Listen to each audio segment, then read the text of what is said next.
Talk it like Louis D. Ladies, meine Damen und Herren, wir sind wieder back in business. Yes, baby. What's poppin'? Yeah. Blutstärke wieder rauf. And it's time. Verstärkung. Yo, Aha. you know. Mit einem neuen, ein neuer Gast ist Ja, da, man. Amigos. Genau, this energy. We want this Amigos energy. mit Z.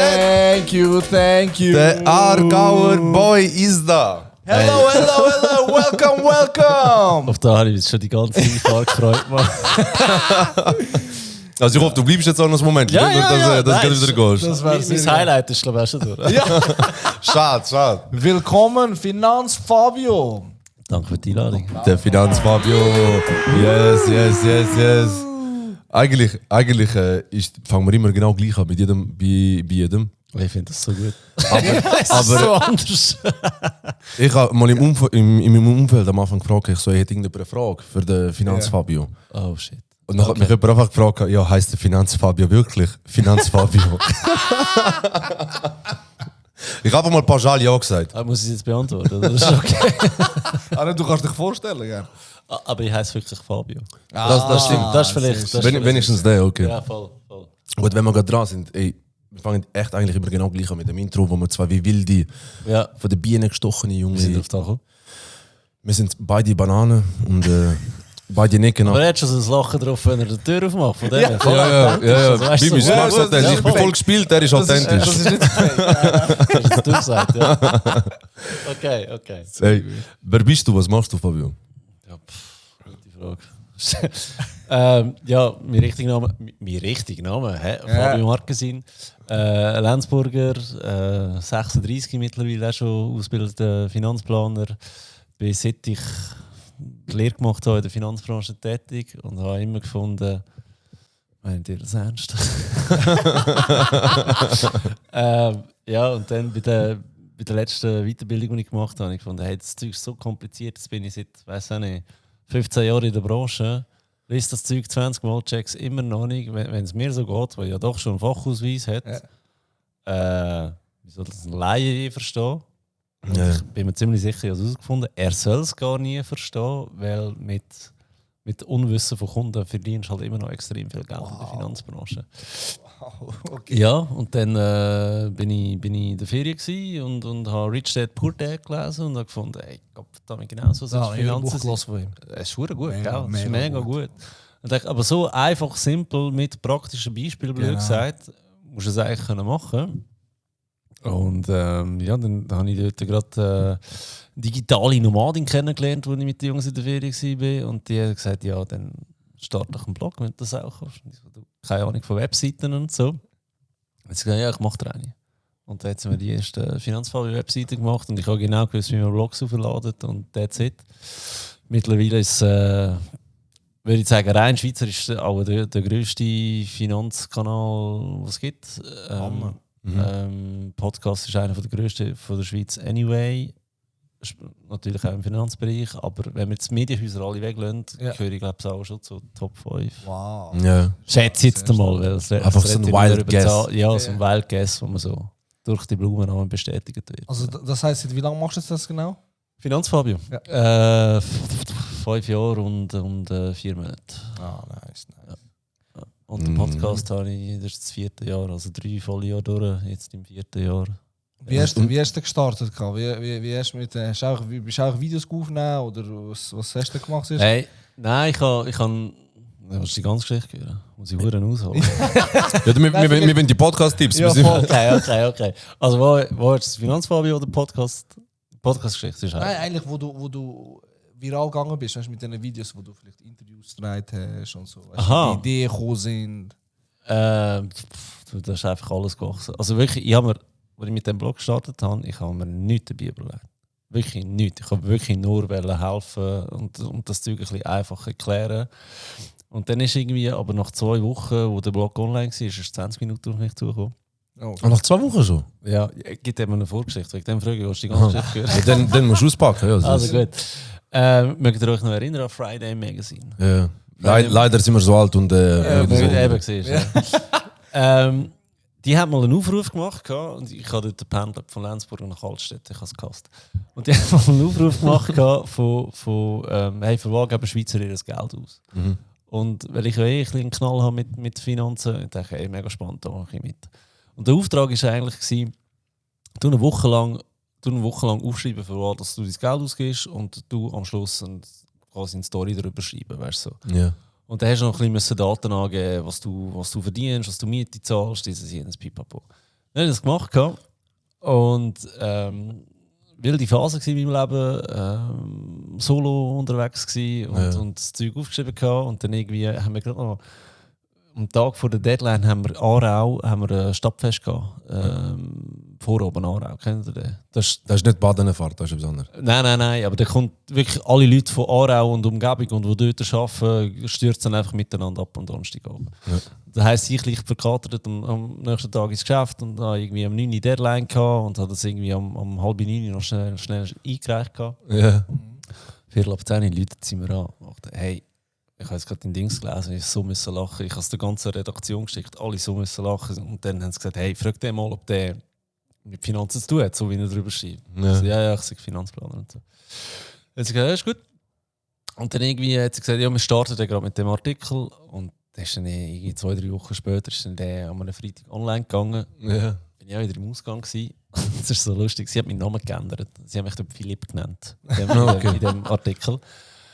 Und dann bin ich aber irgendwie heimgekommen und bin also gestartet eigentlich als Finanz-Philipp, nicht als Finanz-Fabio? Nein, als random Guy, irgendetwas, oder? Und dann ist es so, hat mir irgendwie am Morgen um 3 Uhr, als ich heimgekommen vom Ausgang, hat mir einer geschrieben, hey, Fabio, der Philipp auf 20 Minuten, da bist doch du. Ich so, hey, wieso auf 20 Minuten? Und das ist so, wenn ein Beitrag gut gelaufen ist, Friday Magazine, haben sie den auf 20 Minuten übergespult. Ja, da habe ich so viele Nachrichten bekommen von Leuten, die ich schon länger nicht mehr gehört habe. Also wirklich seit Jahren. Hey, der Typ da auf 20 Minuten, da bist doch du. Ich so, also sie hat es einfach aus dem Text raus eruieren, dass es du eruieren, genau. Ja, und nachher dann eben ist da die Feriengeschichte und ich so, ja, schreiben kann ich in dem Fall, wenn das so abgegangen ist, oder? Und nachher, weil die mich ein bisschen verfolgt haben, oder mein Insta und dann gesehen haben, ich habe ein neues Insta eröffnet mit Finanzfabio, haben die das gerade mitbekommen, dass ich den Blog gestartet habe. Okay, so. Und dann ist es so gekommen, hey, wir würden gerne Videos machen mit dir. Und dann haben wir irgendwie 20 Minuten, oder Friday Magazine dazu noch 10 Videos gemacht. Ja. Und dann habe ich eigentlich so einen easy Start gehabt in das Ganze. Das ist halt ein guter Push am Anfang. Ist schon hure easy in der Schweiz, oder? Ja. Und das wäre dann so das Höch gewesen, wo man sicher einen guten Start hatte, aber nachher ist es recht lang mühsam gewesen. In einer Bass gewesen. Ja, weil Finanz interessiert eigentlich niemand. Also, vielleicht, wenn ich Brüste hätte, wäre es vielleicht ein bisschen einfacher. Ja. Aber das ist so. Dann musst du einen Ausschnitt anlegen beim Pulli, nicht mehr so einen Pulli. Das ist vielleicht. Oder mal deinen OnlyFans-Namen droppen. Aber Genau. Nein, aber das war so der Start gewesen. Und nachdem ist es einfach immer weitergegangen. Und, aber wirklich völlig naiv daran, nie gedacht, dass mit dem kannst du Geld verdienen, keine Ahnung von dem Ganzen. Da habe ich alles jetzt gelernt. Eigentlich mit der Zeit. Und jetzt hast du hast angefangen mit dem Finanzblog und dann erst später der Podcast dazugekommen. Podcast ist nach 2 Jahren, 3 Monaten dazugekommen. Ja. Und wann bist du in die Selbstständigkeit rein von dem? Jetzt bist du, wenn ich das mitbekomme, bist du jetzt selbstständig? Ich bin selbstständig seit dem April 2022. Seit dem April, also bald 2 Jahre. Ja, also 3,5 Jahre Finanzfabio hat es schon gegeben und dann habe ich mich selbstständig gemacht. Da ist aber eher so, ich habe 80% gearbeitet als Senior-Finanzplaner in einem unabhängigen Finanzplanungsbüro. Finanzfabio hat mich etwa 50% von der Zeit gekostet, also der Freitag, der Samstag, der Halbsonntag. Und dann bin ich Vater geworden und dann ist es einfach nicht mehr. Dann ist es einfach nicht mehr gegangen. Ja. Die müssen entscheiden. Und dann so nach 3,5 Jahren, so dieses Nebenbusiness, gehst nicht auf. Finanzfabio selber hat schon gut Geld verdient, dein Kind kannst du auch nicht zurückgeben. dann könntest du halt deinen Job. Aber ein bisschen Realitätscheck. Ich habe dort in diesen 3,5 Jahren Finanzfabio habe ich irgendwie 180 Tonnen auf die Seite auf dem Finanzfabio-Konto gehabt. Und nochmal ein Realitätscheck. Im ersten Jahr Finanzfabio habe ich 85 Franken Spender eingenommen. Also quasi gar nichts verdient. Oder? Und der Rest war dann auf die 2 Jahre aufgeteilt oder auf die 2,5 Jahre. Ja. Und dann habe ich gesagt, mache ich mal selbstständig. Wenn es nicht funktioniert, dann, Bist du ein bisschen geschützt in dem Sinn. dann habe ich ein bisschen Geld und sonst finde ich immer wieder einen Job als Finanzplaner. Also, Ja, das habe ich mir jetzt nicht so kompliziert vorgestellt. Also es klingt jetzt so nicht kompliziert. Im Ganzen war es etwa ein Prozess von einem halben Jahr. Ja. Bis ich so komplett entschieden hast, dass das alles so Bis ich es wirklich durchgezogen habe. Ja. Genau. Wie war das der erste Schritt in die Selbstständigkeit, also wo dann das effektiv war? Wo du wusstest, Ja, ich bin das war so flüssig bei mir eigentlich. Es war dann eher so, ja, ich kündige jetzt. Das war so geil. Dann habe ich gekündigt. Und nach dem Chef so, ja, nein, akzeptieren. Was akzeptierst du? Und er so, ja, was ist das Problem? Ich so, hey, look, ja, ich habe das Gefühl, ich renne in ein Burnout rein, wenn ich so weitermache. Hier arbeiten, bei mir arbeiten, Vater sein, will auch Zeit haben für mein Kind. Der sagt, aber komm, wir reduzieren doch auf 40%. Oder? Und dann habe ich gesagt, ja, können wir mal testen, und mal mit der Frau darüber geredet und so. Sie sagt, ja komm, dann haben wir unsere Fixkosten gerade fix gedeckt und dann kannst du mal schauen. Oder? Aber hättest du Gift draufnehmen. Jedes Mal, wenn ich in Zara im Büro war, wäre ich auch gescheiter bei mir in Lenzburg gewesen. Und wenn ich in Lenzburg war, wäre ich auch gescheiter in Zara gewesen. Also es ist nicht gegangen. Das verstehe ich schon, ja. Hey, und dann haben wir das irgendwie so 2,5 Monate so probiert und dann habe ich gesagt, nein, das geht nicht für mich. Und dann bin ich innerhalb von einer Woche weg gewesen. Aber bist du jetzt, siehst du dich als Content Creator oder als bietest du da Finanzberatung an? Ich mache Finanzplanungen. Ah, okay. Das ist immer noch ein grosser Teil des Business. Ich Content Creator, ja, das ist noch schwierig zu sagen. Also, ich finde, Content Creator ist ja der schöne Ausdruck, oder? Ja. Das ist ja der für die gute Stube. Ja, geil. Das ist nicht schlecht. Wir haben so lange mit dem Und der auf der beschäftigt, wie man das Straße wäre ja betitelt. einfach Influencer, oder? Und mit dem Influencer-Ausdruck habe ich eigentlich mega Mühe, weil du hast halt immer so Influencer im Kopf, die irgendetwas in die Kamera haben und mit wenig Aufwand viel Geld verdienen. Ja. Und für das bist du Aber einfach er hat jetzt selber einen Podcast, oder, wo mit Video. Ihr seht, wie fucking viel Arbeit das ist ist. Oder? Und wegen dem sage ich, ich werde aber schon eher wahrgenommen als Content Creator, bin aber froh, dass ich auch immer noch ernst genommen werde als Finanzplaner. Ah, okay. Und das ist halt, weil ich so ein ewiger Klugscheisser bin in meinem Podcast. Beißt sich das? Nein, überhaupt nicht. Wieso? Ja, nur weil du jetzt gesagt hast, du bist froh, dass du immer noch so wahrgenommen wirst. Weißt du nicht, dass es ein das andere ausschließt? Nein, eben, wie ich vorhin gesagt habe, Finanzplanungen sind immer noch ein grosser Teil von meinem Business. Ja. Und wenn ich nicht würde ernst genommen werden als Finanzplaner oder so wahrgenommen werden, dann würde ja der Teil weggehen. Und Ja. dann musst du dir auch wieder anders überlegen, wie verdienst du Geld, oder? Ah, absolut. Ja, und für Influencer bist du einfach zu wenig hübsch. Von dem her. Mir hat's auch nicht ist so. geschafft. Das ist ja. Vom Finanzfabio. Erzähl mal, wieso können wir Menschen oder allgemein viele, einfach allgemein sehr viele nicht mit Geld umgehen? An was fehlt in diesen Leuten? Natürlich Wissen, aber konkret vielleicht, Gute Frage. weißt du, was braucht es, dass wir wissen, wie wir Geld... Weil, Es braucht eigentlich mega wenig. Ja. Und was ist das Es ist eigentlich so mega simpel, das Ganze, dass ich es wirklich nicht verstehe, warum es die Leute nicht im Griff haben. Ich glaube, es kommt sicher mal ein bisschen darauf an, über was wird dir die Hause mitgeben. Oder? Und ich meine, jetzt unsere Generation, wenn wir Glück haben, haben wir von den Eltern gelernt, du sparen. Ja. Du sparen für schlechte Zeit. Wenn wir Pech haben, haben wir gar nicht gelernt von den Ja. Eltern. Oder? Das Problem ist, schon nur der Tipp, du sparen, ist falsch. Ja. Sparen bringt nichts. Sparen kommst du einfach nicht vorwärts. Oder? Und dann ist es so, vor allem in der heutigen Zeit, oder? Wir können ja alles haben, morgen im Briefkasten. Ja. Also, weißt, es ist ja, du musst ja nicht Maximale mehr drüber nachdenken. Konsumgesellschaft, Es ist brutal, oder? Plus, du musst immer das Geld haben. Du kannst alles zahlen mit Kreditkarte. Ja. Oder? Es wird dir so einfach gemacht, oder? Ich meine, du kannst Apple Pay hinterlegen auf deinem MacBook, oder? Ich habe den Finger oben drauf, es lässt mein Fingerprint aus und das Ja, ist schon absolut, zahlst. Das absolut, ist richtig krank. Als ich das iPhone gekauft habe, so ein Apple-Fanboy, hey, komme ich rein, dann haben sie einfach schnell irgendetwas an meinem Handy abgescannt, haben mir das Handy in die Hand gedrückt, ich laufe raus, nach der Tür, wirklich, als ich über die Tür draussen war, Quittung. Das Ding war schon Zahl. Die haben ja alle Daten schon hinterlegt. Also, Ja. weißt, ich kann nicht mal mehr müssen überlegen, weißt, so früher, wo du noch Bargeld aus dem Portemonnaie genommen hast, wo es noch ein bisschen Veto hat, ich gebe jetzt etwas ab. Die Hürde ist völlig weg. Oder? Und ich glaube, das ist ein bisschen das, oder? Und das ist eben auch da. Wenn du alles mit der Karte zahlst vor deinem Kind, ja, wo weiss jetzt dein Kind, dass du etwas gezahlt hast. Ja, das Geld weg ist, ja.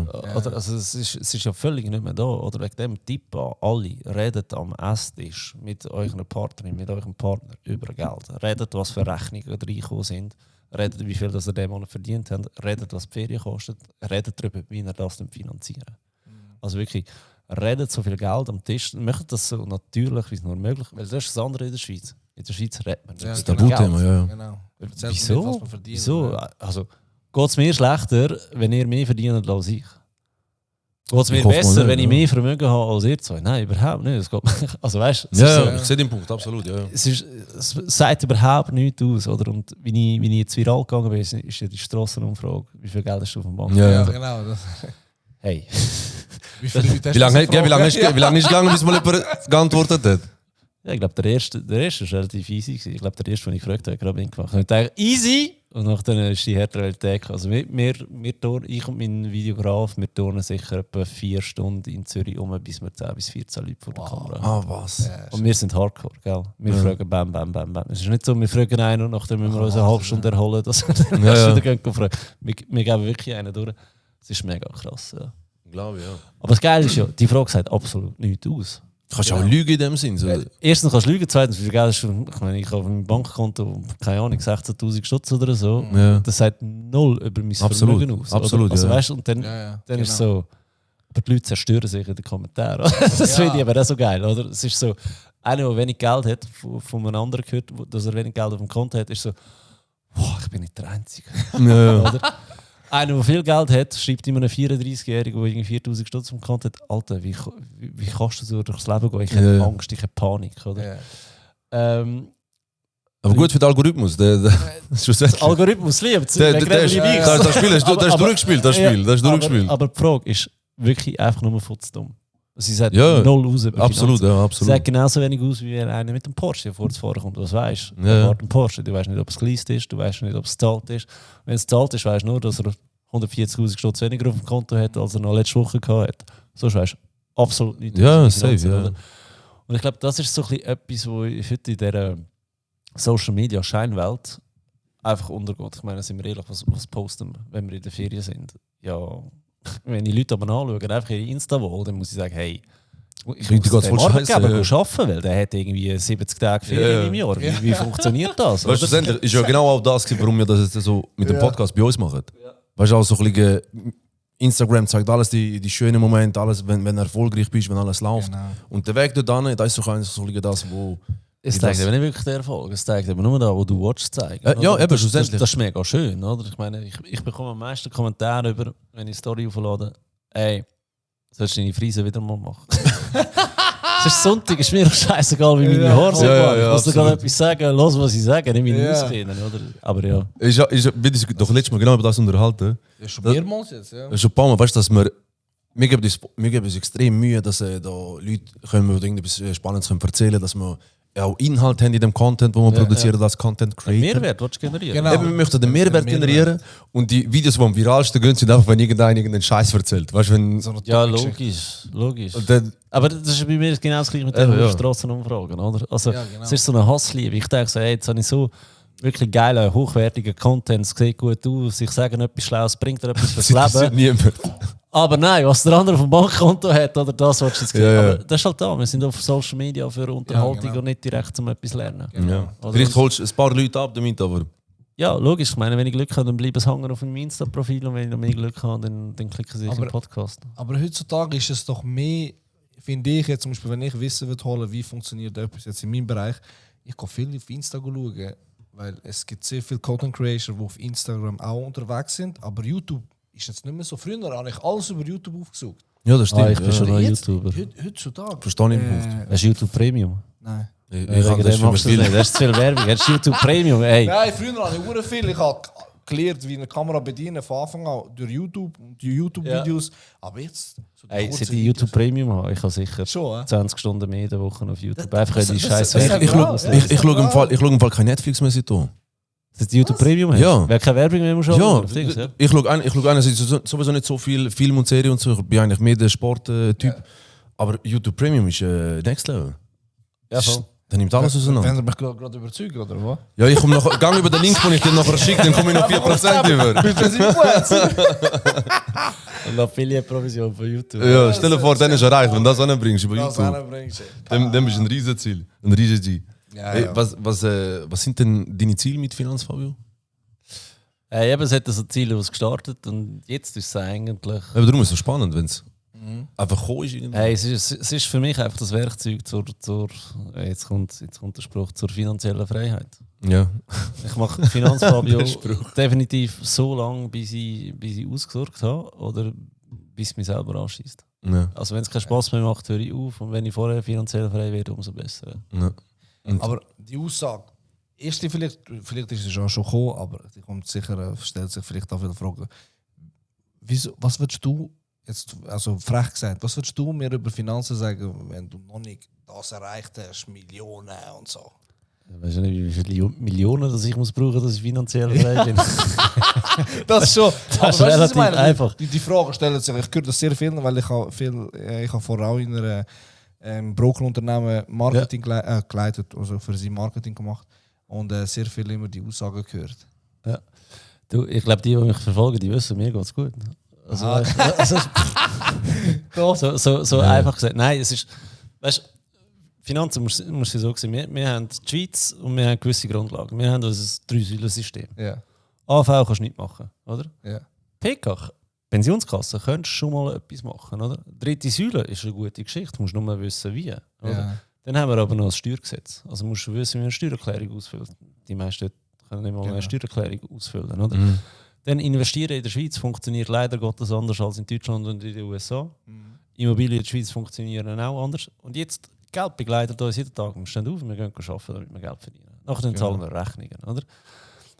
Wenn das etwas ist, das dich jeden Tag begleitet, hast du nicht das Gefühl, es wäre vielleicht eine gute Idee, dass du dich mit dem Thema mal auseinandersetzt, dass es vielleicht ein bisschen mehr verstehst. bisschen besser im Griff hast. Und wenn ich dir jetzt würde sagen, schau, wenn du einfach würdest machen, was ich dir sage, sparst du 10% mehr von deinem Lohn, als du vorher gemacht hast. Hast du nicht das Gefühl, das wäre vielleicht noch spannend? Ja, Ohne grossen Aufwand. Ohne dass ich daran Geld verdiene. Gell? Ich verkaufe kein Finanzprodukt. Muss man vielleicht an der Stelle auch noch erwähnen. Oder? Also das heisst, rein mit meinem Wissen mache ich andere Menschen vermögender. Ja. Und mit dem verdiene ich Geld. Oder? Es sind halt alles komplexe Themen. Ich stifte Mehrwert und werde mit dem bezahlt. Genau. Oder? Und das finde ich mega fair eigentlich. Mega, Am Ende vom Tag, oder? Das andere ist eben die Definition von finanziell frei. Was ist das? Oder Ja, ich sage, du, absolut, wenn ich möchte in ein Drittweltland leben wie Bali oder Thailand, dann könnte ich schon lange gehen. Ja. Aber meine Definition ist, ich möchte eigentlich meinen Lebensstandard in der Schweiz können fortführen und einfach mal Realitätscheck. Für da brauchst du locker 5 Millionen, dass du nicht mehr musst arbeiten. Oder? Das ist halt, eine es sind Frage halt, von der Zeit, weißt es sind halt extrem komplexe Themen, die du vorhin angesprochen hast. Und Ja, es ist einfach, schlussendlich, jeder könnte sich darüber informieren und ja, dann ist die selber. Frage, wo, oder? Und nachdem, weißt, genau. es gibt ja andere Finanzblogger und Bloggerinnen in der Schweiz, die auch einen super Job machen und ich bin mega froh, jetzt die auch, weil Ist Education.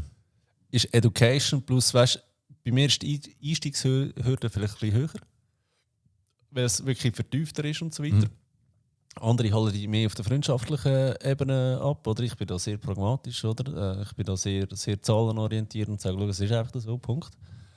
Ob es dir gefällt oder nicht, ist einfach so. Was willst du machen? Ja, es bringt nichts, wenn du es noch gleich anders machst. Ja. Aus irgendeinem Grund lasse ich mir ja zu, oder? Aber so mal den Einstieg schaffen, das ist super. Früher oder später kommen es dann vielleicht zu mir. Oder ich sage jetzt mal, wenn du einen Blogger kennst in der Ja. Schweiz, dann kennst du innerhalb von 2-3 Wochen kennst du alle Blogger Ja, in ja, der Schweiz absolut. über Finanzen. Einfach, du fährst dich einfach In dem interessieren für Themenbereich. das Thema. wo du dich Du bewegst, musst ein bisschen googlen, dann landest du mal bei dem, dann landest du mal bei dem, je nachdem, wer bei dem Keyword das bessere SEO-Game betrieben hat. Punkt. Ja, ja. Oder? Ende vom Tag landest du hoffentlich in meinem Podcast. Und schlussendlich, wenn es jetzt nicht einmal Finanzen waren, irgendetwas über Finanzen wollen in Erfahrung bringen und bei uns sind, jetzt gehört es sicher, jetzt sind es auch wieder bei dir. Jetzt Ja, gehört es sicher genau. Ja gut, das ist ja der Grund, warum ich zu euren Podcast komme, weil ihr euch Zuhörer abwerben. auch. Oder du bei uns, eins von beiden. Sicher. Eins von Nein, aber beiden. das ist ja logisch, weißt du, ich meine, jetzt reden wir über Marketing, oder? Ich bin Ja, ja. froh, ich habe eine Finanzausbildung, Ja. aber das ganze Marketing habe ich nachher gelernt. Ich frage mich heute, was der einfache Weg wäre. Zuerst Marketing Ja, ja. checken und dann Finanzen lernen und weitergehen Absolut. oder so. Ist eigentlich unsere Kombi, die wir haben. Ja, voll. Eigentlich ist es genau unsere Kombi. Ja, eigentlich. Vielleicht hätte er etwas Schlaues können machen daraus, aber nein, ihr macht das. Nein, wir machen so einen Podcast, wo niemand interessiert. Gott weiß, aber du bist geile Sicher oder geile Sicher, die jetzt am Zulassen ist. Okay. Yes, Du bist brutal. Ey, was ich noch gelernt habe in der Content Creator Szene, habe ich jetzt schon mal erwähnt, aber wir machen es einfach nie. Bitte folgt uns auf Instagram, Ja. YouTube, allen am Das ist schon zu Finanzfabio viel. uns. Das ist schon zu viel. Sag ihnen konkret, wo. Und was euch am meisten bringt, ist Podcast abonnieren. 100%. Dann tun uns bitte auf uns Spotify, auf Apple Music. Nein, nur einer. Einzeln. Nur einer. Folgt Spotify. Nicht überfordern. Der ist jetzt gerade am Auto fahren und jetzt weiss er schon wieder nicht mehr. Fuck, muss ich jetzt da links abbiegen? Oder Spotify oder Apple Podcast. Sag mir, was ich zu tun habe. Nimm ihn an der Hand, tu ihn führen. Also der Herr, wo jetzt gerade meine dezente Stimme durch die Audio-Audioboxen Du gehört. biegst jetzt da links ab und nachher Zuerst folgst du mir auf Spotify. Mach bitte den Schulterblick, schau hinterher, alles okay, toter Winkel, niemand ist da. Folge uns bitte auf Spotify und Stark. grüß deine Familie von uns. So, weiter geht's. Du hast Sehr gut. vorher erwähnt, dass was bringt uns Sparen? Was muss er da machen? Investieren, oder? was? Ja, voll. Wo?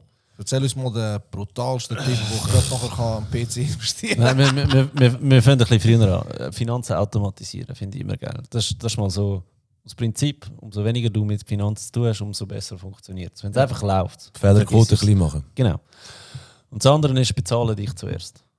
Sind wir ehrlich, du bist der wichtigste Mensch in deinem Leben, du bist der wichtigste Mensch in meinem Leben, ich bin auch ein Egoist, alles gut. Bezahle dich zuerst, weil am 25. kommt bei den meisten der Lohn. Dann möchte am 25. einen Dauerauftrag, Säule 3a, ETF, vielleicht noch ein Sparkonto haben, aber einfach das muss gerade raus, wenn der Lohn reinkommt. Also das kreuzt sich. Ja. Ja. 26. hätte ich gerne, dass ihr alle eure Daueraufträge ausführen. Oder Dauerauftrag heisst Miete, Krankenkasse, Kreditkarte, Nachteile, all das Zeug, das ihr jeden Monat habt, gerade am 26. zahlt sein. Oder? Nachdem könnt ihr eure Rechnungen den ganzen Monat sammeln und zwischen dem 27. und dem 30. wollte ich, dass ihr die zahlen. Ja, also, Nachteile scannen, abschicken, alles gut. Am 1. vom Monat weißt du genau, wie viel Geld das du auf dem Konto hast. Und gib das aus. Und zwar ohne schlechtes Gewissen. Haus einfach auf den Kopf. Ja. Weil du hast dich selber schon gezahlt, du bist ein guter Bürger, du hast deine Rechnungen gezahlt, du hast deine Steuern hast schon einen Teil, ein 12. überwiesen, alles ist gut, das Leben ist schön, den Rest kannst du ausgeben. Kannst du von mir ein Jeans kaufen für 500 Stutz, du kannst für 300 Stutz essen, du kannst ins Kino gehen, ist mir eigentlich alles gleich, zahl dich zuerst. Oder? Jetzt haben wir den Sparpunkt, oder? Ich meine, wie viel Geld musst du auf dem Konto haben, dass du genug hast? Das ist eine schwierige Frage. Ja, absolut, ja. Und ich rede hier immer vom Notgroschen. Ich bin mal angegangen und habe gesagt, was ist eigentlich das Schlimmste, was mir passieren könnte? Und das war damals irgendwie gewesen, wenn ich mein Auto, das kein Vollgas hat, in einen Baum reinfahren müsste ich eigentlich in den nächsten 2-3 Tagen ein neues Auto kaufen können. Dann habe ich mir überlegt, was wollte ich für ein Auto? Gut, ich brauche irgendwie einen Automat mit einem Navi, weil ich finde mich selber nicht zurecht im Leben, wie sollte ich auf der Straße irgendetwas finden. Darum habe ich eben vorhin gesagt, Schulterblick. Ja, genau. Mal geschaut, okay, es soll noch ein bisschen nach etwas aussehen, oder? Kostet mir 20'000 Franken. Betz, das ist mein Notgroschen. Der Rest, alles hardcore investieren. Ganz einfach, simpel, in einen einfachen, breit diversifizierten, günstigen ETF. Und jetzt hast du schon alles gehört, du musst wissen, es muss einfach sein, es muss günstig sein, es muss breit diversifiziert sein. Und dann brauchst du nur noch Zeit. Ja. Also wie es früher geheißen hat, kauf Aktien, nimm Schlaftabletten und wenn du aufwachst, wirst du merken, du bist reich. Ja. Und heute machst du das halt einfach mit dem ETF. ETFs sind super günstig, mega breit gestreut, mega diversifiziert, alles perfekt. Du kannst ein Konto eröffnen bei der Saxo Bank. Mit dem Code Finanzfabio bekommst du 200 Franken Trading Credits über und einen gratis E-Steuerauszug. Aber einfach, dann läuft das Zeug. Und mehr müsstest du gar nicht machen. Ja. Und jetzt hast du alles. Jetzt bist du vorbereitet, bist unterwegs, du kannst das Geld ausgeben, das du noch hast. Es läuft alles eigentlich perfekt. Und wenn du das durchziehst, ein Jahr, 2, dann merkst du, hey, das Ganze funktioniert, ja. Du hast ein bisschen Geld auf dem Bankkonto, du hast Geld, das investiert, das schafft, das Dividenden zahlt. Da gibt dir Selbstvertrauen. Ja. Du gehst mit viel mehr Selbstvertrauen durchs Leben, wenn du deine Finanzen im Griff hast. Oder? Und wegen dem sage ich, nur sparen ist einfach scheiße, weil wir haben Inflation oder dieses. Plötzlich denkst du, ja, ich komme ja eh nicht weiter. Dann gibt es Leute, die noch irgendwie Blockaden haben im Passwort Money Mindset und sagen, hey, ich habe 100'000 Stutz auf dem Konto, mehr brauche ich ja gar nicht. Und dann können sie den Rest noch ausgeben. Realitätscheck, 100'000 ist nichts. Oder? Ja, ist nicht mehr das gleiche wie vor 20 Jahren. 100. Vergiss es, oder? Ich meine schon nur, wenn wir mal schauen, jemand, der pensioniert wird, hat vielleicht noch 60% von seinem Lohn, wenn der vorher 100'000 verdient hat, dann fehlen dem 40'000 Stutz im Jahr. Wenn du 100'000 auf der Seite hast, dann machst du genau 2,5 Jahre durch und dann ist Ende Gelände. Oder? Wegen dem, die grossen Zahlen, das ist nicht irgendetwas, aber das musst du aufbauen über Zeit. Oder? Und dann der nächste Realitätscheck, ja, ich investiere jetzt 25 Franken im Monat, ja, bringt dann nicht wirklich etwas, oder? Wegen dem, Sparen ist ein Scheissdreck. Okay. Also weißt du, halt einfach auch beim Thema Sparen. Früher muss man sagen, hat sich Sparen mehr gelohnt in meinen Augen. Noch Generation vor uns, wo die Zinsen so hoch sind, dass wir können sagen, okay, gut, das bringt was anderes, das ist was anderes. Und das ist auf vielen Generationen vor, eine Generation, unsere Eltern, etwas zwischen uns, also eingerichtet worden. Das ist einfach ein Sparkonto. Ja, aber mittlerweile ist es halt nicht mehr so... Aber jetzt musst du den Vergleich ziehen. Meine Mutter hat damals ein Sparkonto für mich eröffnet mit, glaube ich, irgendwie 7%. Ja.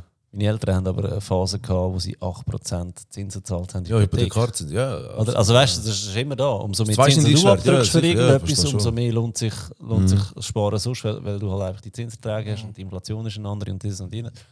Schon klar, aber die Zeiten sind auch vorbei. aber ich sage, das ist halt wirklich nicht mehr so. Plus, die dort schon investiert hätten, die hätten immer noch mehr Rendite gehabt. Das kommt noch dazu. Und das ist da, wo sie sagen halt einfach, an der Börse kannst du Geld verlieren.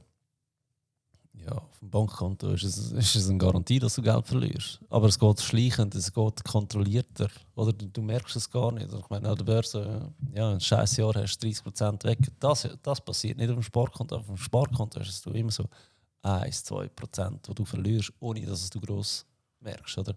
Und das ist eigentlich das Fiese daran. Oder? Wegen dem sage ich, für mich wäre es eigentlich mega spannend in einem Paralleluniversum, wie wäre es, wenn ich von Anfang an gelernt hätte, investieren statt sparen.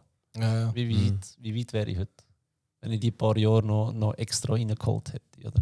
Aber wann hast du denn das Mindset gehabt? Wann hast du denn für dich entdeckt? Wie in einer Sekte der richtige Weg? Es ist ja mega tragisch. Weißt, ich bin ja schon die ganze Zeit in der Finanzbranche gewesen. Und weißt, erklärst es immer allen, aber selber machst du es halt gleich nicht. Bei mir hat es eigentlich erst so richtig mit 27 angefangen. Ja. Okay. Wo ich glaube 27 habe ich das erste Mal ein regelmäßiges Einkommen von einem Zehner im Monat. Und dort habe ich so gefunden, ja, jetzt lohnt es sich auch. Jetzt kannst du easy, was habe ich dort, 5000 Stutz im Monat auf die Seite da. Jetzt merkst du es mega, weißt du, so mega grosse Gümpe, die du machst Monat zu Monat, oder? Das war eigentlich völlig dumm gewesen. Es würde sich auch schon lohnen, wenn du 5000 Stutz Lohn hast und dort mit 500 Franken anfängst, oder? Und dann immer, wenn du weitergehst, mehr kannst du investieren, oder? Ja, dass du nicht mehr so den nächsten Step nimmst. Genau. Was lässt Finanzfabio für Podcast oder wo holt er sein Wissen? Also... Nein, das darf ich da gar nicht sagen. Im Fall. Am liebsten lasse ich meine. Der eigene los. Nachdem du deinen eigenen OnlyFans-Account angeschaut hast. Nein, es ist so.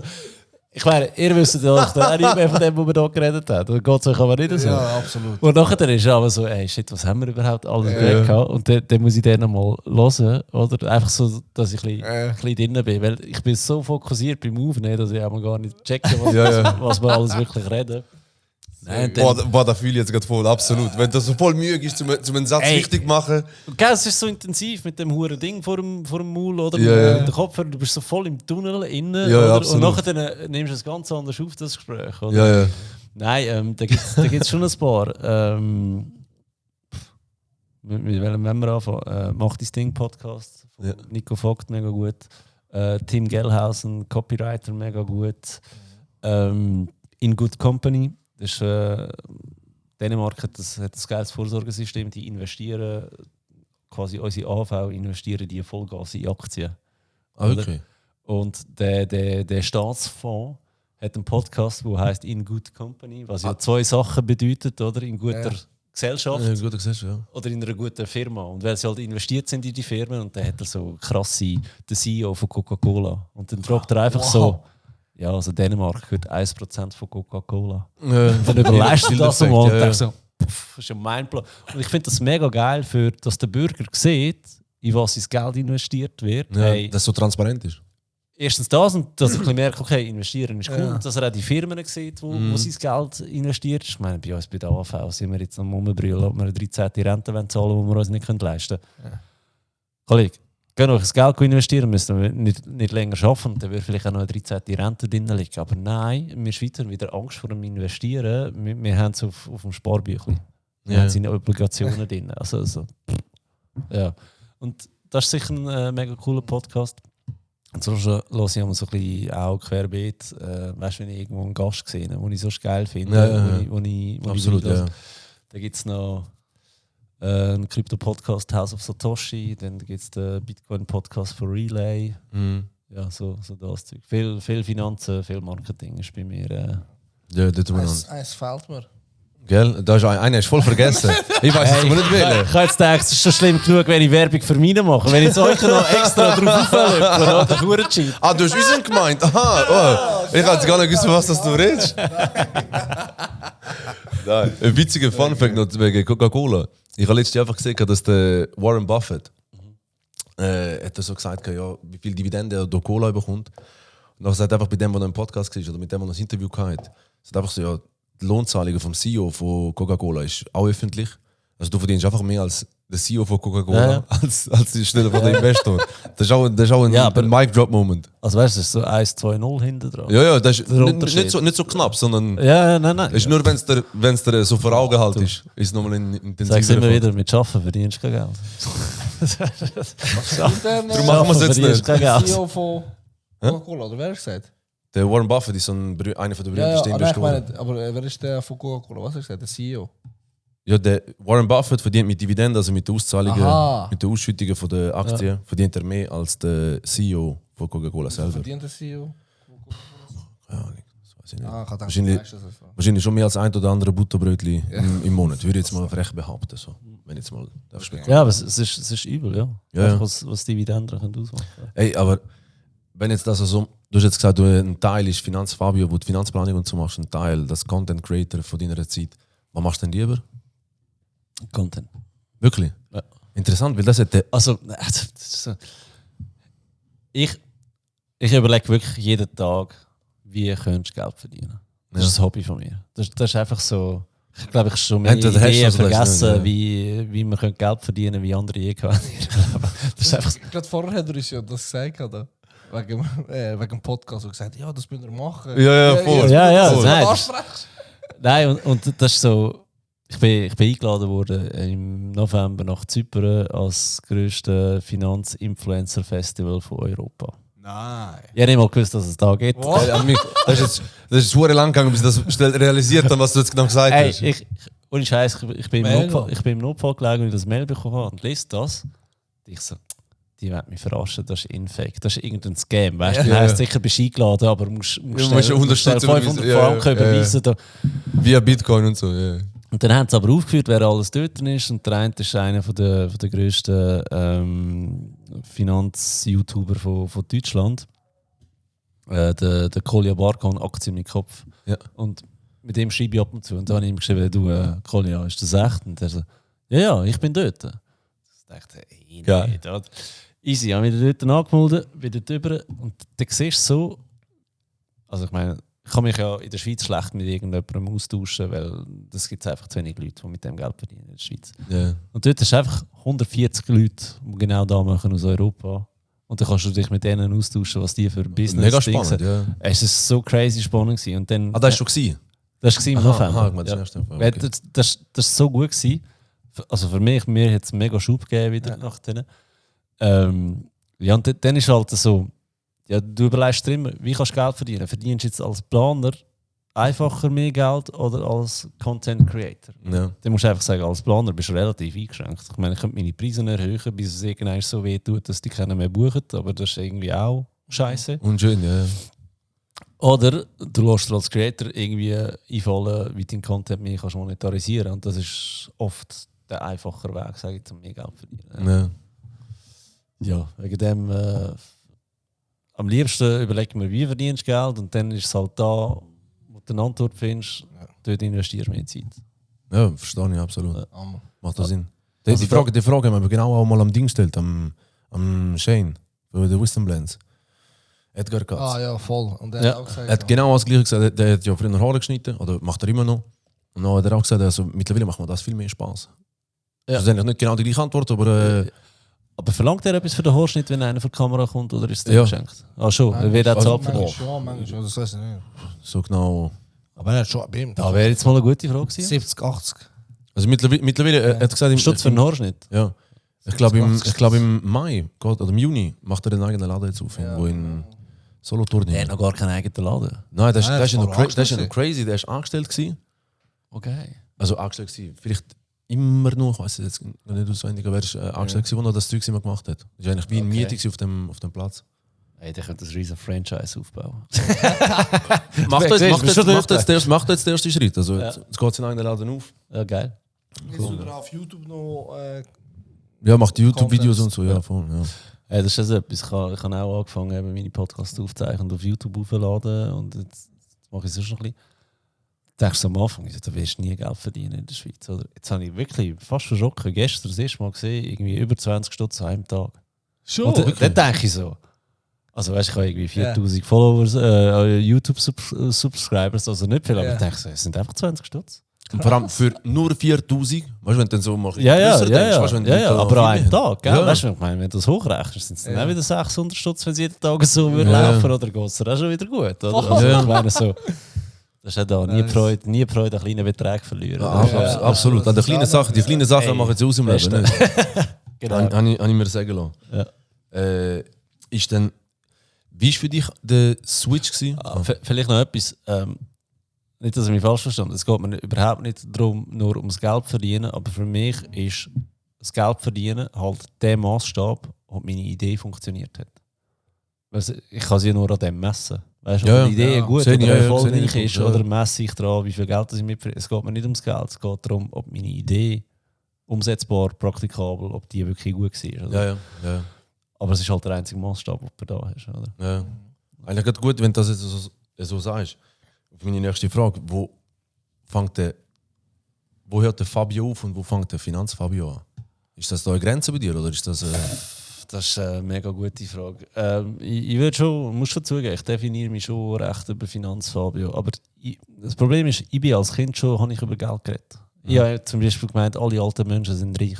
Weil Weil sie halt alt sind. Nein, einfach weil meine Eltern etwas nicht gekauft haben. Meine Großeltern haben dann schon meine Liebe gekauft mit dem. Also Ja, ist ja. so. Und dann ist es so, ja, alle alten Menschen sind reich. Und meine Großeltern Geil. ist wirklich nicht schlecht gegangen, muss ich ehrlich gesagt sagen. Aber Schön. ich meine, jetzt als Finanzplaner, weißt du, das ist überhaupt nicht der Case. Oder? Aber ich habe schon früher über Geld geredet. Also, Ja. Das ist so, das ist halt ein bisschen das. Plus, wenn du, Die Hemmungsschwelle ein bisschen tiefer gewesen als bei anderen. Ja. genau, wenn du selbstständig bist und dann noch im Social Media Bereich ein bisschen etwas machst, du hast halt nie 4 oben. Ja. Ich Absolut. meine, ich habe ein Handy für Social Media. Wenn ich das im Büro unterlasse, ist gut, dann habe ich einigermaßen 4 oben. Wenn ich das mit aufnehme, dann habe ich einfach eine Nachricht nach dem anderen, wo du das Gefühl hast, ja, die musst du jetzt noch beantworten oder willst helfen, dieses, jenes. Da kommt dann halt auch, oder? Mit vielen Followers, oder? Dass du das ein Ding Ja, hast. ist klar. Und das andere ist, eigentlich bin ich noch, oder meine Kollegen sind froh, dass es Finanzfabio gibt, weil ich halt immer über Geld geredet habe.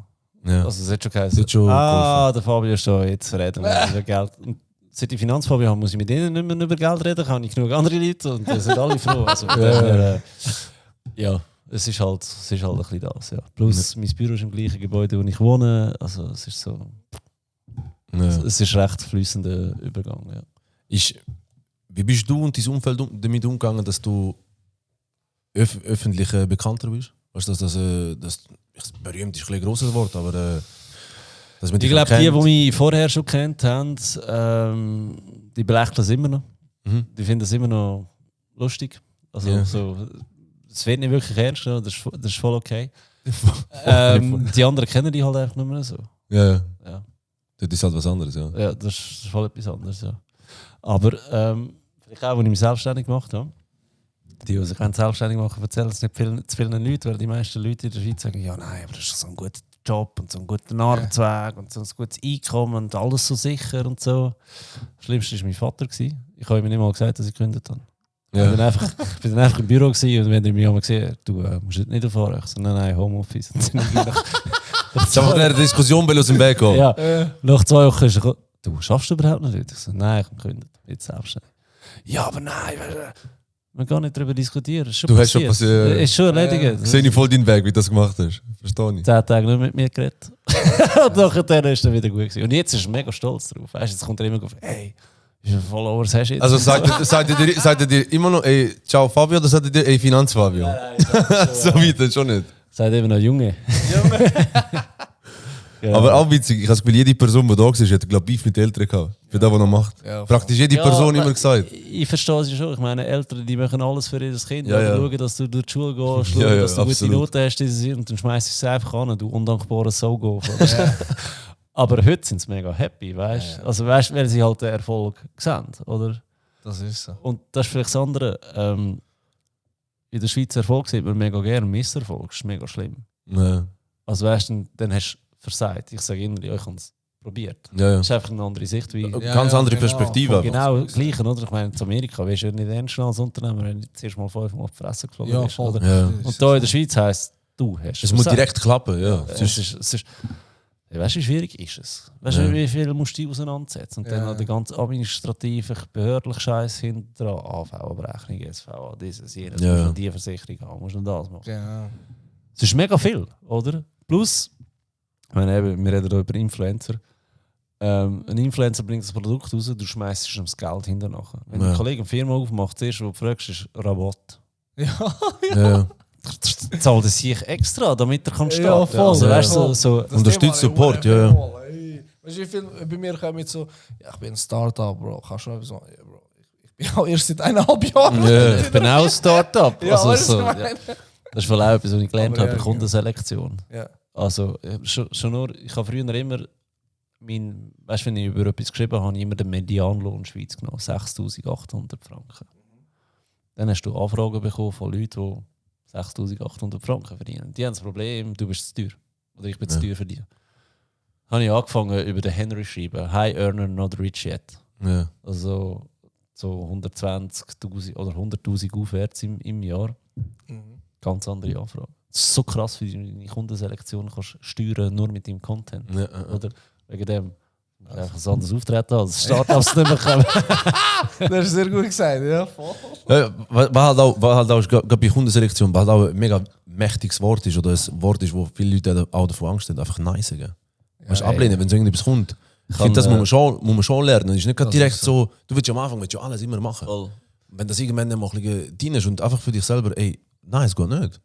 Ich habe mich im Dezember recht intensiv mit Jahreszielen auseinandergesetzt. Ja. Ich habe nie ein Jahresziel gehabt. Ich habe immer so gedacht, ja, also so Umsatzziel habe ich gehabt, aber so weißt du, konkret in nichts. Und dann musste ich hingehen und eben, was macht der Spaß dazu? Und dann musste ich sagen, ein Jahresziel von mir ist 24 Finanzplanung. Oder besser ausgedrückt, nur 24 Finanzplanung. Weil bei Ausbuch bis im Juni, ich habe meinen Kalender abgestellt, kannst gar nicht mehr buchen bei mir. Ich hätte die ratzfatz gefüllt, die 24, weißt du? Es ist einfach so, lass einen Jahr warten, das ist voll scheiße, oder? Ja. Und zwar, Voll scheiße, ja. ja, weil ich anders will Ja, machen. ja. Oder? Priorität als jetzt, ja. Aber ich meine, Finanzplanung bei mir kostet im Schnitt 4000 Stutz. Das Ja. heisst, jetzt jedes Mal, wenn ich Nein sage, sagst du zu 4000 Stutz Nein. Nein, Ja. ja. Und da musst du wirklich zuerst, weil 1-2 Mal easy. Wenn du merkst, hey, jetzt haben schon 20 Leute Nein gesagt, dann sind es dann 80.000 Ja, Stutz. ja. Und dann denkst du so, fuck man. Was wäre, wenn es in der Schule Unterricht, also eine Lektion Finanzielle Bildung würde ich. finanzielle Bildung wird geben? Schon Krasse Frage. in der Primar, sagen wir mal. Hey, Oder bin ich auch so ist immer es der nicht. Leuteste gewesen, der gesagt hat, das müssen wir ums Verrecken haben. Da hat mich eine Lehrerin eingeladen und gesagt, also komm, Ah, wirklich? Nein. bring it on. Ah, in der Schule? Vor der Klasse. Und dann Ja, sind es Als Oberstufe, oder? Oberstufe, 3. Bits, Bezirksschule. Also die Gescheiten.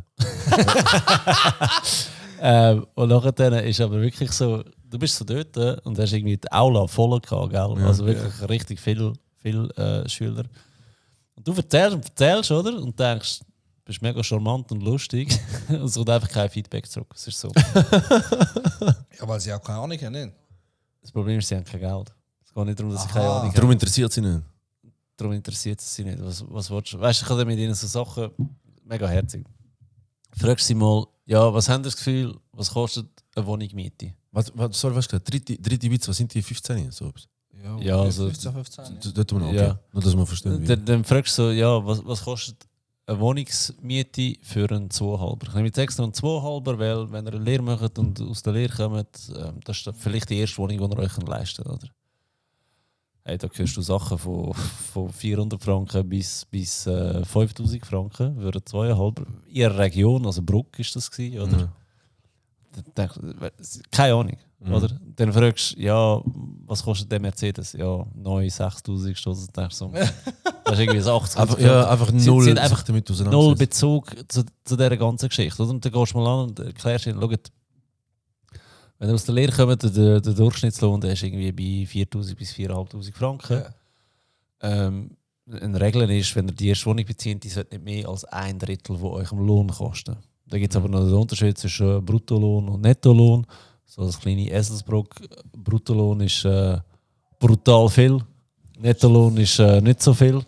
Und einfach, dass sie mal ein bisschen antesten kannst. Ja. Dann sagst du ja, aber schau, wenn das 4200 Franken kostet, dürfte ich Miete nicht mehr als 1300 Stutz Ja. kosten.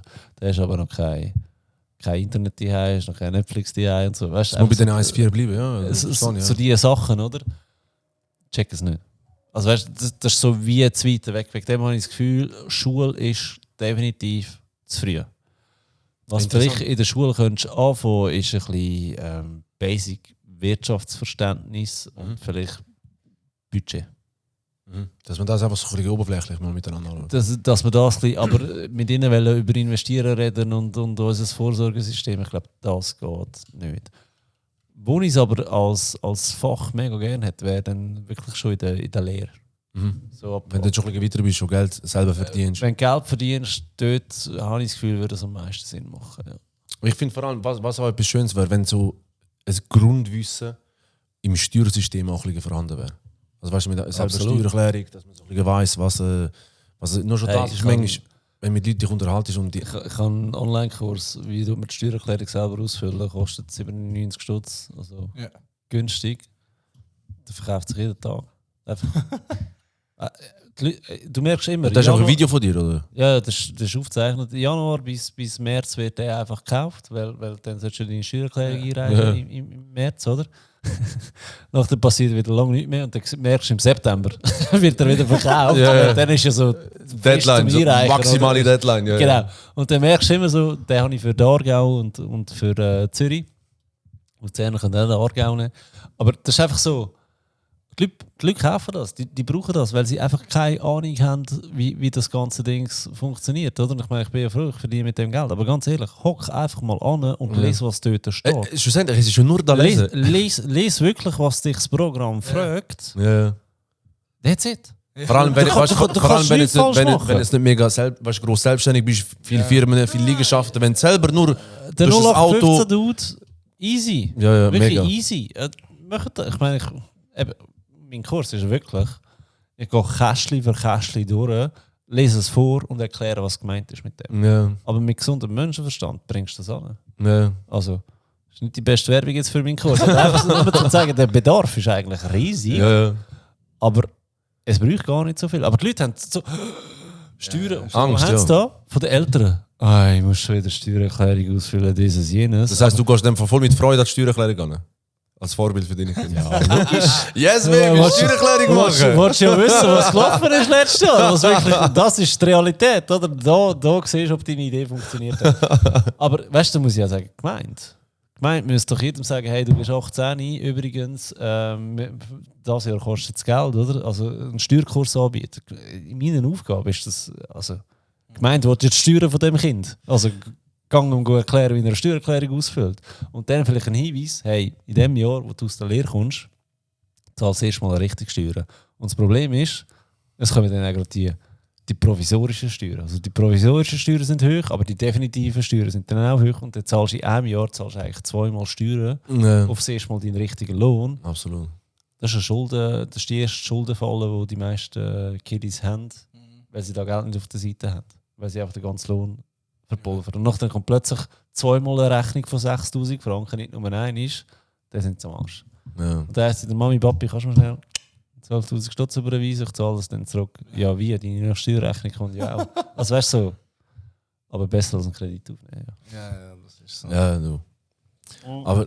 Aber in dem Fall würde ich sagen, dass in der Schule so tief würdest du noch nicht anfangen mit in der ersten bis Oberstufe. Aber schön, weißt du, Aber stell dir vor, ich habe schon du von vielen gehört, dass sie würdest- es würden machen. Und weißt, wenn du sagst, du hast die Erfahrung gemacht, dann Ich glaube nicht, dass es funktioniert auf Schule. Ich glaube, dass du so ein Mittwochnachmittag-Programm mal könntest anbieten für die, was wirklich interessiert. Ja.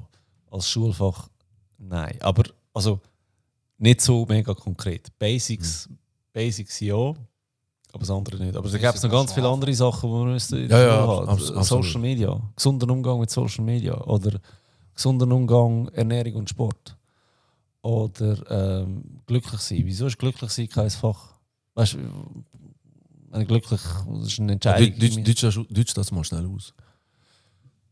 Ja, mega viele Leute sind unglücklich oder depressiv, weil sie einfach nicht sehen, was sie alles haben oder das Gefühl haben, jemand anderes muss dich glücklich machen. Und da funktioniert einfach nicht. Oder? In meinen Augen ist glücklich sein eigentlich nur eine Entscheidung. Ja, mir geht es gut. Ich habe alles. Ich habe das Dach über dem Dankbar Kopf. sein. Ich habe Kleider, Dankbarkeit. Ich kann doch das wertschätzen und happy sein. Und wenn dann machst du dir plötzlich weniger Sorgen. Und wenn du weniger Sorgen machst, bist du halt einfach glücklich. Oder? Und dass man das nicht mal angeht, dass das auch etwas mega Wichtiges ist. Oder? Ich meine, da wirst du mega viel Depressionen und weiss ich nicht was, kannst du schon präventiv behandeln. Ja. Von Anfang an schon angehen. Interessanter Punkt. Wäre sicher sinnvoller als die Länge vom Nil zu berechnen. Oder? Ja. Also, Ja gut, so die faktischen Informationen, die sind ja sowieso, ich habe fast einmal schon das Gefühl, fast ein bisschen veraltet. Also weißt du, ja, voll. du kannst ja, früher hast du nicht googlen. Heute kannst du fragst mich, wie lange ist der Nil? Ich google schnell in der Zeit, wo Das ist ja ausgelegt. Das Schulsystem, das wir heute haben, kommt ja immer noch von Nachkriegszeit. Ja. Oder was hast du dort gebraucht? Du hast Soldaten und Beamte gebraucht. Also du gibst einen Auftrag, sie führen aus, du musst gar nicht selber denken, ist nicht erwünscht. Und das ist einfach überholt in der heutigen Welt. Ja. Oder wegen dem heisst es ja heute, mach eine gute Ausbildung, mach gute Noten, mach eine gute Lehre, geh studieren, such dir einen sicheren Job, es geht dir gut. Ja, wie viele Leute kennt ihr, die wirklich Geld haben mit einem guten Job? Auch wenn er noch so gut bezahlt ist. Beispiel, mein Vater wieder. Mein Vater war Schweinhändler. Also Der Mensch ist der Größe. Hallo. Hi Papi. Hallo Vater. Ciao Papi, falls mein Vater Weißt du, der hat immer Leute kennengelernt, die Geld haben, oder? Ja. Und dann haben ihn immer gefragt, und was macht er? Ja, weißt du, Firma. Ja, weißt du, der ist selbstständig. Und der, mir sagst aber immer, ich soll mich nicht selbstständig machen. Ja, ja. Weißt du, das ist so Ich weiß das genau, Paradox, ja, ja. oder? Und ich meine, ich habe mega viel mit Selbstständigen zu tun. Und ich habe einfach immer das Gefühl, denen geht es besser. Ich habe einfach immer das Gefühl, die haben mehr ein Lächeln im Gesicht als Leute, die angestellt sind und es anschießt, dass sie überzogen werden. Einfach so Sachen. Oder? Ja. Und Wenn du für dich selber etwas machst, dann weißt du halt auch wirklich, was du machst. vielleicht ist es wegen dem, oder? Aber einfach so sagen, dass das System, das wir von früher übernommen haben, das verhebt einfach nicht mehr. Und das, was wir lernen in diesem System, ist irgendwie einfach auch veraltet. Und jetzt kommen wir wieder mit Lehrplan sowieso, wie er heisst, dass da alles angepasst worden ist. Ja, Lehrplan 25 und so oder 24. Ich habe nicht das Gefühl. Ich habe wirklich nicht das Gefühl. Ich sehe nicht den Punkt, ja. Ich sehe nicht absolut. Top. Ist auf jeden Fall spannend. Was ich dich noch fragen wegen eines von den letzten Videos.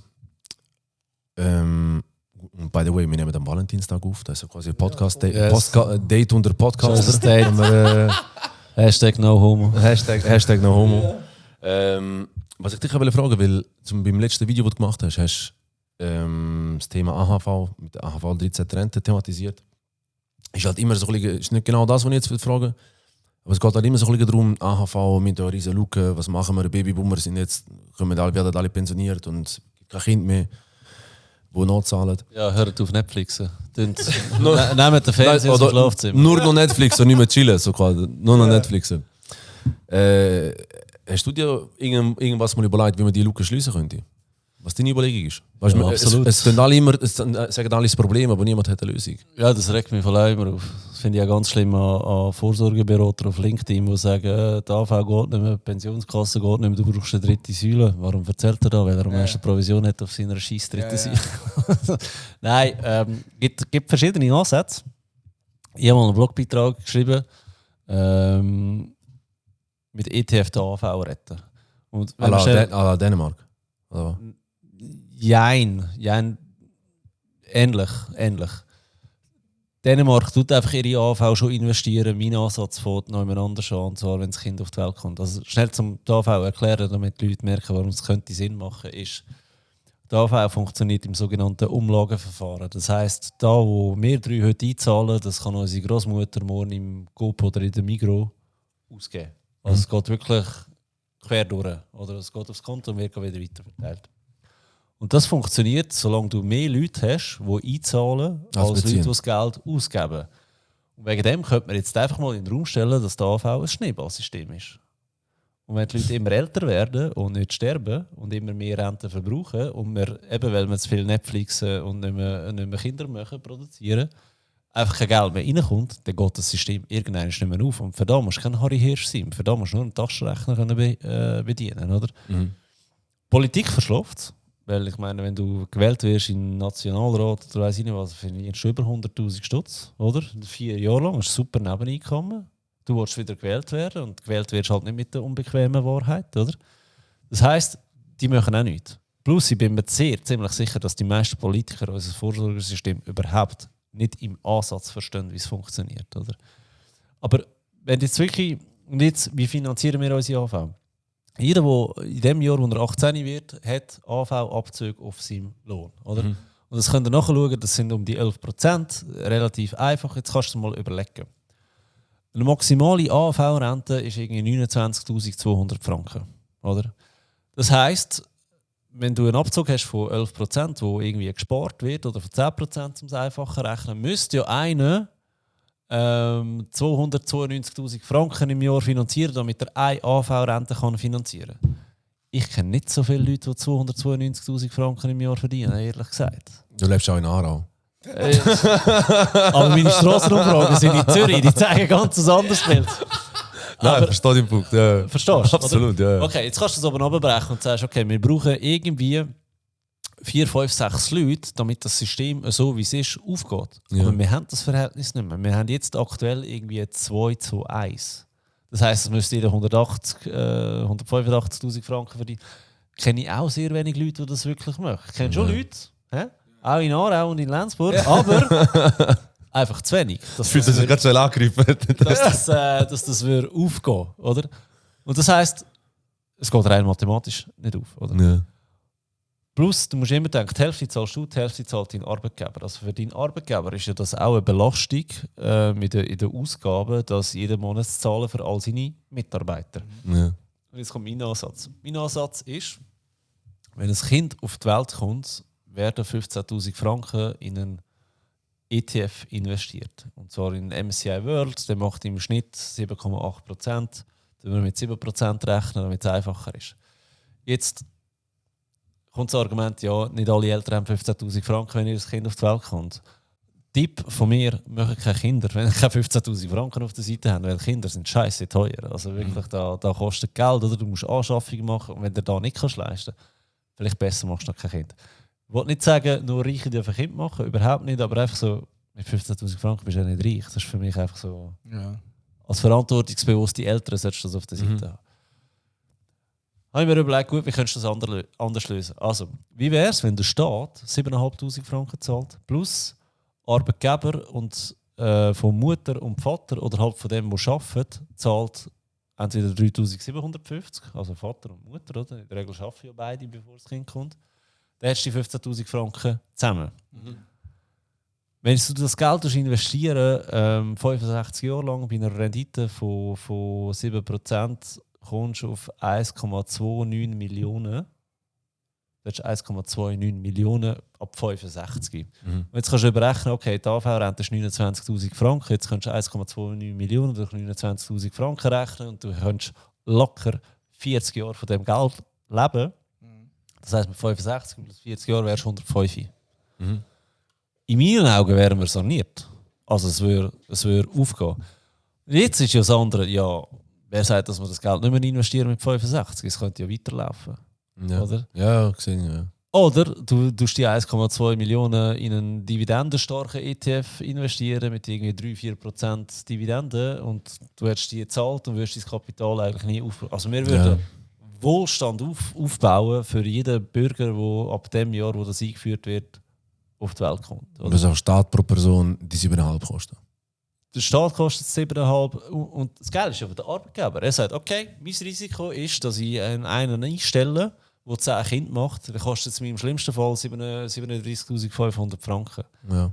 Ja, Kollege, wenn der 10 Jahre bei dir arbeitet, kostet dich das viel mehr als die 37'500 Franken. Oder? Ja. Aber irgendwann hört er auf. Oder du hast Glück und du übernimmst einen älteren Angestellten, wo 120'000 Franken verdient, aber du musst keine AHV-Beiträge mehr leisten. Das heisst, für dich wird es günstiger als Arbeitgeber. Und jetzt, das Hauptargument dagegen ist eigentlich, was machst du mit den Leuten, die du jetzt hast? Ich weiß es nicht. Übergangslösung noch nicht. Aber hätte einer die Idee gehabt, als ich auf die Welt gekommen bin, müsste ich jetzt keine Angst mehr haben um meine AHV. Oder? Weil ich glaube nicht, dass wir 3 eine bekommen. Das ist relativ einfach. Mathematisch wird es nicht aufgehen. Gut. Das wär der eine Approach, den ich 2019 auch schon in einem Blogbeitrag veröffentlicht habe. Und ich glaube immer noch, und ich weiß sogar von André Silberschmidt, dass das in Bern mal nicht offiziell, aber so in den Hallen diskutiert worden ist, dass das eigentlich nicht mal so schlecht ist. Hast du das irgendwo aufgeschnappt, die Idee, oder ist das von dir? Aus deinem Die ist von mir. Ja, es ist von dir. ist wieder nur rein Finanzmathematik. Es ist relativ simples Rechnen. Oder? Du musst halt einfach einen Betrag finden, den niemand erschlägt. Und 15'000, habe ich das Gefühl, sollte irgendwie gehen. Ja, erschwinglich sein. Ich hab mir mal überlegt, Cannabis legalisieren. Und dann Steuern drauf tun. Mhm. Ja, aber anstatt der Tabaksteuer auf Zigaretten, auf Shisha-Tabak, was auch immer, eine Steuer auf Cannabis. Wenn du ein neues Produkt hast, dann. Also ich kiffe nicht, aber ich wäre sehr dafür, dass man Cannabis legalisiert. Jetzt abgesehen davon, Ich sehe noch einen Vorteil. abgesehen von allen anderen Vorteilen, ich rede jetzt nur von dem so. Ich Ja. konsumiere das auch nicht, aber das wäre mein Approach. Aber ich habe das Gefühl, es wird so viel legal konsumiert, Also jetzt ja dass noch das nicht. einen Impact hätte. Ich glaube schon, ja. Ich glaube schon. Also ich kenne Zahlen vom Konsum zu wenig, aber Ich habe mich jetzt mit den Zahlen effektiv auch nicht so beschäftigt, aber weil du hast sicher nicht irgendetwas, zustimmen. weißt, wenn irgendetwas erhöhst, eine Mehrwertsteuer, was immer, dann tut sich jeder wehren. Wenn aber Mehrwertsteuererhöhung ist mega gefährlich. Oder respektive sie schießt am Ziel vorbei. Das Argument von der Mehrwertsteuererhöhung für die AV ist, dass auch die Alten, die bereits eine AV bekommen, nochmal die AV finanzieren. ja, aber die haben das meiste schon. Voilà, sie haben das meiste schon. Oder das ist der Punkt. Ich meine, wenn wir ein Haus kaufen für irgendwie 1 Million und Mehrwertsteuer auf alles müssen zahlen, auf den Wasserhahn, auf jede Dienstleistung, es kostet einfach mehr nachher. Oder? Es kostet nicht mehr 1 Million. Schlussendlich zahlt sie genau wieder die Jungen, ja. Genau. Aber eben da mit dem Cannabis ist halt etwas, wo neu generiert wird. Ja. Ich sage nicht jede Droge, die es gibt, aber Ich sehe kein Argument dagegen. Wirklich nicht.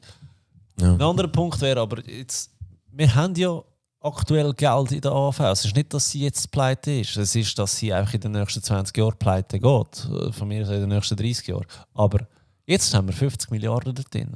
Ja Gott verdammt, ihr könnt doch die 50 Milliarden anständig investieren. Und das machen sie nicht. Die Schweiz hat viel zu wenig Risiko in den Investments. Und wenn no risk, no fun heisst eigentlich no risk, keine Rendite. Oder wir müssen es eigentlich so übersetzen. Oder? Wenn die das Geld würden investieren, Beispiel Dänemark, wo wir vorhin im Podcast besprochen haben, es würde funktionieren. Ja. Aber nein, wir haben eben zu wenig finanzielle Bildung. Oder? Der Politiker weiß nicht, wie man investiert. Ich meine, Ja. ist ja auch so etwas. Unsere Bundesrätin, die für das Departement Finanzen zuständig ist, sagt offen in der Zeitung, dass sie ihr Geld nicht investieren, weil sie keine Zeit dafür hat und sie hat es nur auf dem Sparbuch. Dann muss ich sagen, das ist Politik, die über unsere Vorsorge bestimmt und die hat keine Ahnung davon und tut so etwas. Schon paradox. Ich behaupte, jeder, der sich 8 Stunden über einen ETF informiert, einmalig, weiß, wie ein ETF funktioniert, weiß, wie man einen ETF kauft und er ist nachher dann einmal aufgesetzt, Win for Life. Ja. Aber nein, sogar das Departement von Finanzen sagt, ich habe ein Sparbuch. Wollt ihr mich verarschen? Hey, und die Leute entscheiden über den Wohlstand von der Schweiz. Weißt du, das ist da, wo ich mega Mühe habe. Da muss ich einfach sagen, hey, dann musst du halt das Vorsorgesystem der Politiker entziehen. Und die Leute, nein, ohne Scheiß, und die Leute in die Hand drücken, die es verstehen, weil die bessere Entscheidungen werden fallen. Ja. Und Also, weißt, ich finde es auch nicht schlimm, wenn die keine Ahnung haben. Schlussendlich ist es ja nicht ich schlimm. finde es nicht schlimm, dass jemand keine Ahnung hat. Aber dann musst du dich irgendwo aber Hilfe nicht, dass holen. die für mich entscheiden. Ja, aber wenn sie eine Entscheidung treffen müssen, dann hol einfach jemanden, der dir helfen kann, so in dem Sinn. Weißt, aber ja. Eben, das wird einfach zu wenig gemacht. Oder? Und schlussendlich tust du so eine wichtige Entscheidung wie ein 13.